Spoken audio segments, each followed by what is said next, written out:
So, if it's election day, what could we do but gather Jenni Byrne and Scott Reid to do some curse of politics? Welcome, two of you. How are you? Great, David. How are you? It's like Christmas. Very exciting day. You've got to lean back. Very exciting. You've got to lean back and show everyone your shirt, though. I'm very proud of my new Bob Dylan shirt. I love it. So, from real live, Mark Knopfler years, I love it. Been so long since a strange woman has slept in my bed. Look how sweet she sleeps. How free must be her dreams. Oh, it's good. All right, people are busy. Let's get right to it. Let's talk about how the leaders performed today. Let's start with the Prime Minister. Jenni, take us through how you think Justin Trudeau did on the first day. I think he looked good. He looked good. Him and his family were walked up to Rideau Hall. They had a very long meeting with the Governor General. Maybe had brunch. I don't know, some eggs Benedict and what have you. And then he went out and essentially said exactly what people were expecting him to say. He basically said, why not have an election? And it seems to be going over well. I actually thought his comportment was good. I thought his messaging was good. I think he looked good. And the last I saw on TV here, I'm at the office. He was in Montreal. Him and Sophie were in Montreal at Pride. So I think it was a good kickoff for the Prime Minister. Scott? Yeah, I thought it was pretty strong showing for him. Couple things. One, you mentioned the family. I mean, I love what I loved about the family photo as they sort of strolled from the cottage to the Governor General's residence was that they're picture perfect. Like they are a postcard beautiful family, right? Everyone is, like just carved out of beautiful. But even as perfect as it is, the teenager, just like his 13-year-old son, he's not holding hands with the rest of them. He's 1 foot away. He's looking down. He's got that Jesus H. Christ, I'd do anything to not be here. I actually think it added a little touch of, so it is a real family. I loved it. I love the look of it. But I thought the PM, two things were really, really solid about his day. One, echo what Jenni said. I thought he looked great. And it's an easy thing to overlook, and it's an easy thing for people to dismiss and stuff. But a gigantic secret of this guy's success, since the moment he stepped onto the national stage, is that he knows how to hold the camera, and he held the camera perfectly today. He looked good. He looked prime ministerial. He looked like a leader. He looked authoritative and confident. He wasn't defensive about why are we having an election. As Jenni says, his answer basically, it was a goofy rhetorical device. Well, why wouldn't my opponents want to have an election? Allow my opponents to explain why they think Canadians shouldn't get an opportunity to weigh in on these consequential questions. So, it's a goofy little trick, but I thought that he was really strong. The second, and I think most important thing, he wasn't as specific as I thought that he should have been. If I want to be honest, about, look, we're having this election at this specific moment for these reasons. And these are the questions that I need a majority of Canadians to tell me they're with me on. But he did do it in one respect. And he's been setting this thing up for the last 3-4 days with first the announcement on federal public servants and then the announcement on passports, developing passports for international travel. And when he was pressed on why now, what kinds of questions the Canadians need to give you an answer on, the specific answer he kept coming back to, the illustration that he kept pulling out. It wasn't climate change. It wasn't childcare. It was, I think that people need to be vaccinated. I think that we need to make that a requirement in certain places for certain aspects of life. And if my opponents don't, well, then I need to know what Canadians think so they can determine this question. And I think we saw the consequences of that immediately pay off in the press conference for Aaron O'Toole. But I just thought I thought it was really strong. I thought it gave him all the shield he needed to get through these first few days. And I think this is going to be the definitional issue of the campaign, because I think we're having a COVID campaign. I think we're having a fourth wave campaign. And I think that positioning is going to be so instrumental on September 20th. So I kind of disagree. I mean, I think he had a strong outing, but I think his weakest point was on maybe what is the central point of the election, which is, why does he need a majority government? And you both know that I was conducting a focus group yesterday, which is going to be released tomorrow on Through the Looking Glass. And I'll tell you that everybody in the group knew yesterday that there was going to be an election called today, which is pretty interesting. They weren't angry about that, but almost everybody thought it was a poor decision, and a very self-interested decision. And the idea that the purpose of the election is for Trudeau to get a majority was deeply sunk in that group. And that's a frame they need to beat back. Like, there needs to be a purpose to voting Liberal that is more than just the political advancement of the Prime Minister or the Liberal Party. And to me, I don't want to jump ahead of ourselves, but when I see a relatively weak Conservative offering and a relatively strong New Democratic offering, and an election that's initially framed out of the gate as something to get the Prime Minister more power, I see the circumstances for Liberal erosion. Yeah, 100%. That's why the campaigns are going to matter. It's going to matter what the NDP messaging is in terms of, or the Liberal and NDP messaging in terms of whether the NDP can keep their support that they have now, or whether progressive voters are scared enough to end up voting Liberal, which is what they have done, especially in the last two elections. So I agree with you. I think it will be interesting to see how they do that. But I think the vaccination stuff is going to be very interesting. Trudeau has essentially said, he's basically talked about the international vaccine passport for Canadian travelers from going abroad, and he's essentially said he supports a passport internal in Canada without saying it. He's basically said where I think the vast majority of people are at. They're like, okay, you have a choice. If you're uncomfortable with getting vaccinated, that is your choice. But there are going to be certain jobs, there are going to be certain venues, there are going to be certain things that you want to do in your life, be it restaurants, stores, sporting events, what have you, where you can't go unless you can prove you're vaccinated. So it's your choice. You get to have that choice, but your choice comes with consequences. And I think that is where the vast majority, I think, of Canadians are at, and the vast majority of Conservatives are at. So it's going to be very interesting to see. Aaron was not nearly as concise or clear in terms of what his messaging was when we get to him in terms of the launch. I just want to say, David, go. I want to pick up on something you said. I think that just one small thing, because I agree with all of that, and I know we'll talk more about it when we come to Aaron O'Toole. But I also think when Trudeau was asked, if you don't secure a majority, does that mean you'll step down?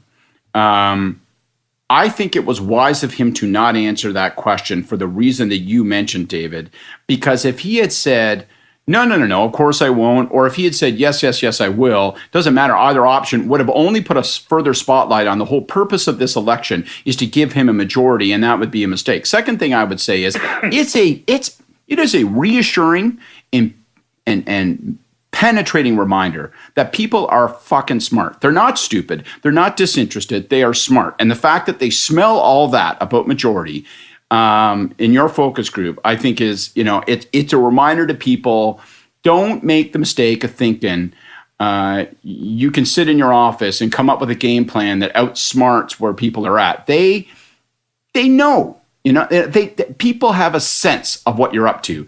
And so, as you say, I think he did a good job because it contrasts so strongly with O'Toole. But it's going to be an issue if the NDP start to rise. Okay, election 44 is on. The campaigns have kicked off. You've heard the opening speeches, judged the initial ads, and maybe, just maybe, you're casting a skeptical side eye on some early campaign commitments. Because there's promises, and then there's following through on those promises. Our presenting sponsor, TELUS, doesn't just talk the talk that good business and doing good are inextricably linked. They make it so. Their Connecting for Good portfolio of programs, there's 4 of them, create meaningful change by bridging digital divides and ensuring Canadians in need get access to TELUS's world-leading technology. TELUS Internet for Good provides 200,000 low-income families in BC, Alberta, and Quebec high-speed broadband internet for only $9.95 a month. TELUS Mobility for Good gives 20,000 youth transitioning from foster care a free smartphone and fully subsidized 3 gigabyte data plan for 2 years. TELUS Tech for Good helps differently abled Canadians facing challenges using smartphones and tablets with customized tech solutions that help them live more independently. And TELUS Health for Good provides mobile health clinics to bring primary care to people in need living on the streets in urban centres across Canada. And on top of that, there's the $1.3 billion in time, value, and financial support that the TELUS team has contributed since the year 2000. All of which adds up to TELUS being the most giving company in the world. You can find out more about it all at telus.com/connectingcanada. So, O'Toole, I've been saying on this podcast that I think he's better than people think and that he might well surprise with an upward thing. In the focus group yesterday, I should say that when I asked people who the leader of the Conservative Party was, only about half, if that many, knew who the leader of the Conservative Party was. And that number didn't change when I showed them a picture. So he really has awareness issues, which is good and bad in the sense that it means that his negatives are not cemented by actual impressions. They've come from something else. People don't know who he is or anything about him. So he is a blank slate, and let's see how that gets filled in. But I thought that today was meh at best. I don't think he built any kind of burning platform for change. I think his extended diatribe about the calling of the election sounded whiny ultimately and defeatist to me. He had no answer on the core question of vaccinations that is going to solve his problem or keep that from dogging him around. And frankly, I thought the staging looked kind of crappy. So I thought he had the worst outing of all of them out of the gate. The staging, like let's just start with that because it probably is the stuff that means the least, at least. But if you're in the O'Toole campaign right now, so I hated dealing with tour people. I'm not sure we've talked about this. I hated dealing with tour people. They hated dealing with me. I listen. Because the tour people, they would have like a good day where the leader looks good and they like would walk around looking for validation. It's like, well, your job is to make the leader look good. No one's thanking me for helping get 5.8 million fucking people out to vote for us in the last election. But you want me to like fucking slap the back. Nice banner. Like, woo, way to go. But that would have been one, that today would have been one where I would have been watching that if I was running the campaign and I would have walked down the hall and said, honestly, the green screen looks terrible. His head is in the middle of the English thing. Like this is the L. Ron Hubbard Scientology Indoctrination Center that has gone horribly wrong. Like it's like there's a problem with like the audio visual. And so I think that the visual was bad. I also think the messaging was off. I think they haven't figured out what they're going to say in terms of vaccines. I agree with both of you. I think that it's going to end up being a major issue. I think it's going to be vaccines. I also think it's going to be the economy, which I know we're going to get to in the next 36 days or what have you. But I think they haven't fully figured out what their answer is going to be. And I think it's dangerous because if I'm the media and I'm the Liberals and the NDP and the opposition, my next question is going to be, okay, so you're not answering about whether your candidates are vaccinated. Or if you're going to stand on stage and do an event, are the candidates beside you going to be vaccinated? Are the people attending events going to be vaccinated? There is a whole minefield of issues that the Conservatives have going in, I think, in the first week of the campaign. Agree with you both. I know there's a big agree fest so far, but a couple quick things. One, I can't say how much I agree with you on this green screen thing. Like it looks, whenever I see a leader, this thing is going to be Delta variant, rising, COVID. They're going to all have to figure this out as campaigns. But you have to be in a real environment. I just don't think it's going to scan with people. You're not going to track. Whenever I see a leader standing in front of that green screen with that shimmery glow around him, and a logo, like I think of Batman on the surfboard. Remember, Adam West when he's, and it's like, hey, Batsui. So that's no good. That's got to go. It looked like shit, and it will continue to look like shit. So they must come up with a substitute.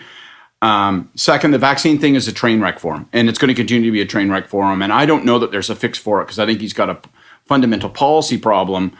I think he should have taken the opportunity 3 days ago when Trudeau first dropped the the scarf on this and said, aha, I'm going to use it as an opportunity to say to my own party, sorry, guys, there's only one way to go on this, and we're just going to have to fall in. And you're either going to have to openly erupt on me in the middle of a campaign, or I'm going this way.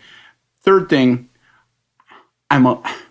we'll see how this campaign unfolds, but I'm not sure they have fully calculated in the Delta variant and how it's going to alter the rhythm of the campaign. It was actually, I thought the messaging was fine if it had been 4 weeks ago. And the focus was solely on, we've got this thing beat back and now we need to think about economic recovery. He actually said it's all about the future of our economy.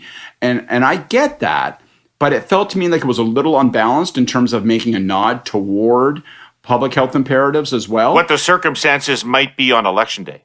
That's right. And so I just think, right. I thought his offering, he might be showing up for a tennis match wearing goalie equipment. And so I think they're going to have to figure out that. And I think they're just hoping that it doesn't become a major issue. And I think they're going to lose that bet. I think it's going to be a major issue.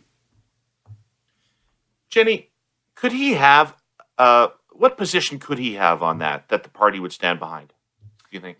Well, listen, I think there's opposing views on this issue probably within all parties. This isn't just a conservative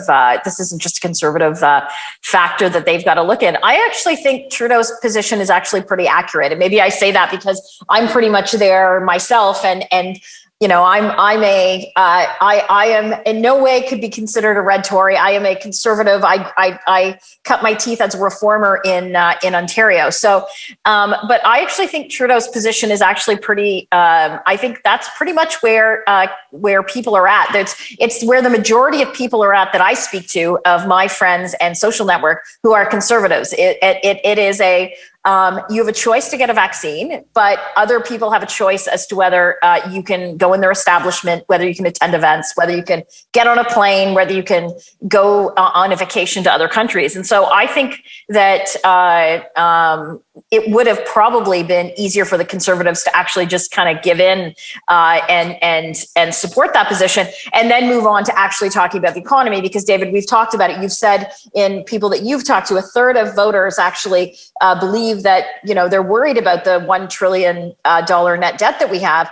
So kind of take COVID, take vaccines off the table, and actually go to an issue where 33% of the electorate around that actually agree with the position you're coming from.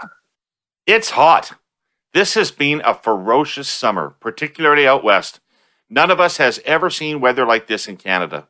In June, southern British Columbia experienced a high of just about 50 degrees Celsius.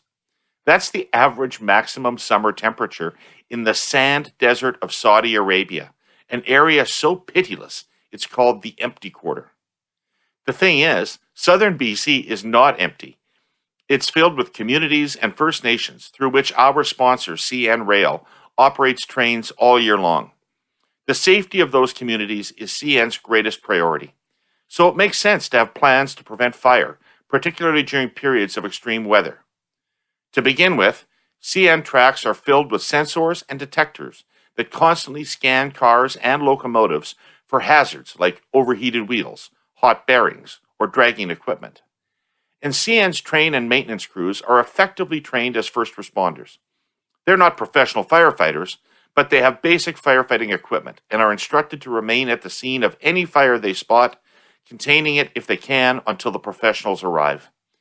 CN also maintains firefighting trailers at strategic points along its network, where heavier gear like pumps, hoses, and bladders are stored. During extreme weather, CN adjusts the speed of its trains. Locomotives are placed where the cabooses used to be to enable forward monitoring. Extra patrols precede and follow trains, looking for any signs of fire crews may have missed. Steps are taken to remove any loose brush or debris on right-of-ways. And of course, mechanical inspections are intensified to ensure no locomotive is emitting sparks. CN's drive to be North America's safest railway continues. Okay, so let's move to the wild card then, Jagmeet Singh. I gotta tell you, in the focus group yesterday, people knew who he was, and it was surprising to me to hear the enthusiasm with which people talked about him.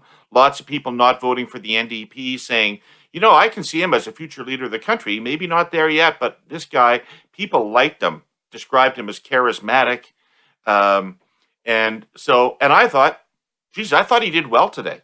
I thought he did really well today. I thought he was really strong on the vaccine issue, Jenny, as did you, I know. And I thought that in general, he gave a pretty strong argument as to the importance and the value of voting NDP. So I thought he looked good, setting was good, message was good, his demeanor was good. In my view, the best of the day.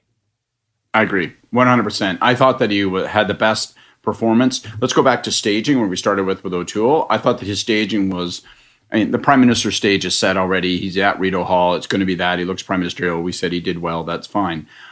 But if you're not the Prime Minister and you don't have that set backdrop, you got to figure out what you want it to be. I thought he made a really good choice.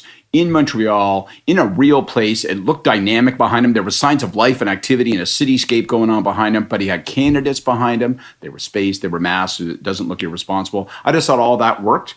And his demeanor was just like absolute snap, crackle, and pop. Like he looked loose and comfortable, but not too loose. Like didn't look like he was insubstantive or not taking it seriously. Just looked natural. Trudeau didn't look natural. Trudeau never looks natural. He looks very on point. He looks like he's delivering his line right where the tape on the floor is. But theatrical. Yeah, theatrical. And that's right. Very precise. I've got my lines down. I've nailed it. That's that. Whereas I thought Singh looked very natural today, and that really matters. I'm a little bit different on the message, though. I'm still not 100% sold on this argument that the only reason you got some things from the Liberals is because we pressed them, and without us, you won't get them. I just don't. I don't know that math actually translates. Maybe your focus groups show opposite. But I don't know that journey necessarily makes sense. I think ultimately you get people to vote for you because they say, well, I like you best.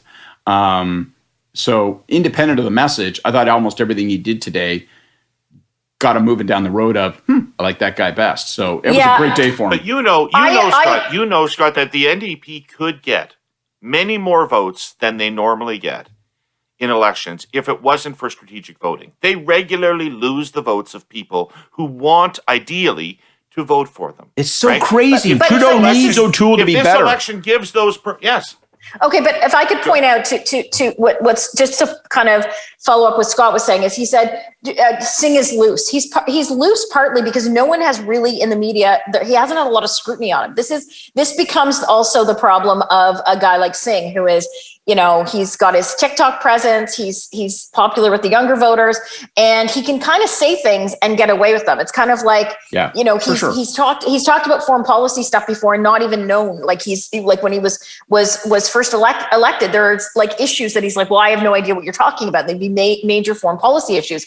And so he's lucky because no one's paying attention to him. The downside of that is, okay, so people now are paying attention to him. He's moving up in the polls. He's seen as an alternative to people who don't want to vote for Trudeau, don't want to vote for O'Toole. But with that, then now comes, you are now in your enemy's crosshairs, and you are now going to be a focus more of the media in terms of what your positions are on different issues. And so I think it'll be interesting to watch. This could be the best day of Jagmeet Singh's 2021 election campaign, or the best week of Jagmeet Singh's 2021 election campaign, depending on where things go. Yep, fair enough. I was watching the whole dynamic unfold today, and watching Singh be strong, watching the Liberals not really, because I think, Scott, the point that they didn't do what you suggested and be quite specific about what they want to do is actually consequential to this issue about what the election's about, and whether it's just about getting a majority or not. And, if I was the Conservatives, I would be tempted to retreat to core principles and run on a balanced budget and a tax cut. See if I can assemble the 35% core Conservative constituency in the country and dare Trudeau to beat that. Well, that option's available to them. There's all of our criticisms aside and all that, nothing about what he said today, and nothing, frankly, about his 5-point plan prohibits you from doing that if you're the Conservatives. You can play that card. I think one of the challenges that's going to be really inherent in this campaign for O'Toole, and this sounds really nasty and personal, but I think the guy's a little arrogant, and I think that he might be too arrogant to do a simple thing. I think that he's the kind of guy, so I'm going to outsmart everybody. I'm going to, and it takes you into overly complicated, overly strategic, overly cute places. I think the reason that he's been such a chameleon as a presence on the political stage is that he's always trying to be too cute, his Twitter stuff and all that. So I don't think it's impossible to do what you just said, David. I don't think that it's actually a bad idea. I think there's some smarts in it. I don't think that he'll follow that path. I think that he's like, no, I want to thread 100 needles. Since Confederation, owning a home has been part of the Canadian dream. For most people, that dream is much more than just a monthly mortgage payment. A home is where we create our fondest memories and where we can truly be ourselves. For too many, especially young adults, that reality is out of reach, and it's getting worse. The good news is our original sponsor, the Ontario Real Estate Association, or REA for short, has a plan to save the Canadian dream of home ownership. It includes lowering costs for first-time buyers, ending money laundering in the real estate market, and cutting years of red tape that is standing in the way of more affordable homes for families. The OREA plan will lay the foundation for a future where all people can find a place to call home. When we support the dreams of all of us who want to own a home, we're building healthier families, stronger communities, and a safer, more secure future for all. Read their plan at orea.com/affordable homes. Jenni, what do you think? Yeah, I think it's possible. I think that what we've seen out of the Conservative campaign is pretty much a lack of discipline, and we've seen this with Aaron's leadership since he's been elected. And so I agree with you that I if I were them, I would be hitting on the issues of pocketbook issues leading into this campaign. I think it's their absolute strength, and I think it's a sleeper issue or not so sleeper issue of what people are concerned. There are people in Canada are concerned. What happens in 6 months when maybe COVID is over? But, certain parts of COVID isn't over. If the economy stays shut or interest rates rise because inflation is up so high, which is what we talked about last week. So I think that it's a lack of discipline. It's even today, I know that they fell into a bit of a trap. It's like the Admiral Akbar. It's a trap. Bardish Chagger tweeted out something about conversion therapy today, and the Conservative War Room, the Conservative. I saw, David, you responded to that. Compelled to respond to Bardish Chagger. Unbelievable. To respond to Bardish Chagger on an issue that is nothing but risk for them. Let's hold our hand over this flame. Yeah, so it's stuff like that. We're seeing no discipline. I think that could end up becoming the biggest Achilles heel for the Conservative campaign and for Aaron O'Toole in this election if they don't kind of get their head into the game. Just because we're being Johnny one note on O'Toole, let me just throw out one other slight contrarian thought, and contrary even to everything I've said. I like plan. You go with very simple notions. I like a politician who says, I have a plan. It has 3 points. It has 5 points. It has 6 points. I like that. I think you can't go wrong. It's very simple structure, but I think that people go, well, we're in tough times. We're in an interesting place. A plan would be a good thing. And you didn't really hear Trudeau talking about a plan. He talked about a combination of policies. Build back better, brother. Build back better. Yeah, he had Build back. It drives me crazy. I loathe it. I loathe it so much. I hate it the way Bizarro hates Superman and his wonderful, luxurious life that he can never have. I just hate it, and so he's got to improve upon today. But the discipline of plan, simplifying, as you say, David, and saying, well, let's just, focus. Let's focus on pocketbook issues. Let's balance the budget over time. Let's cut taxes. And I think that he's got to find a public health message in there that has coherence. But plan is a good place to start, for Pete's sake. One last tidbit from this group yesterday is when I asked them to describe Trudeau, they described him generally as relatively young. And when I asked them to describe O'Toole based on the photographs that I had shown them, because they couldn't describe him from memory. I showed them photographs. They described him as middle-aged. Wonder how much that bugs him. Well, he's 2 years younger. Aaron's 2 years younger than Trudeau. But they think of them as generationally different. Right? And the problem is the Conservatives aren't changing that. The jogging pictures are not changing it. Like today, even they So sent ridiculous. out a picture of him like with a Sharpie writing on like one piece of paper that said, it's on. And someone that used to work for me sent it to me and said, I didn't know Gordon O'Connor was the Conservative leader. And I love Gordon. So I didn't know Gordon O'Connor was the Conservative leader for this election campaign. But why fight on that ground? It's like Ted Lasso says, don't tinkle next to John Holmes. Come on. Thank you both for gathering on such a busy day. And I want to thank our presenting sponsor, TELUS, and to our sponsors, CN Rail and the Ontario Real Estate Association for making this podcast possible. Make sure you're subscribed to both Curse of Politics and the Herle Burly to get your full election coverage. Curse of Politics every weekday morning at 8 a.m. and the Herle Burly Through the Looking Glass focus group every Monday, starting with the group we did yesterday. I hope you tune in. I think we've got lots of information for you this campaign and a laugh or two to help get you through it. See you on Monday.